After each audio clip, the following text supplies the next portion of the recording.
Hi everyone, welcome back to this channel. In this tutorial, I will show you how to get the Starlight Avenue mat in Hearttopia.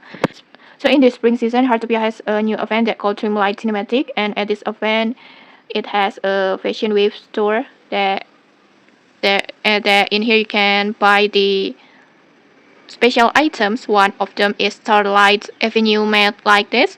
It looks like this, and it has many designs and many color like this. And to get this Starlight Avenue mat, you can just tap on the balloons icon, this one, and then tap on Festival Store, this one, and then just choose the Starlight Avenue mat that you like. There are red like this, green, blue, and purple like this. And then to buy it, you need 2,800 tokens.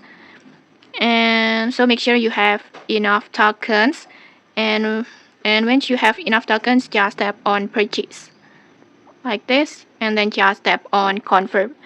And okay, that's it. That's how you can get the Starlight Avenue mat in Hearttopia. If you found this helpful, don't forget to like, comment, and subscribe for more tutorials. Thanks for watching, and see you.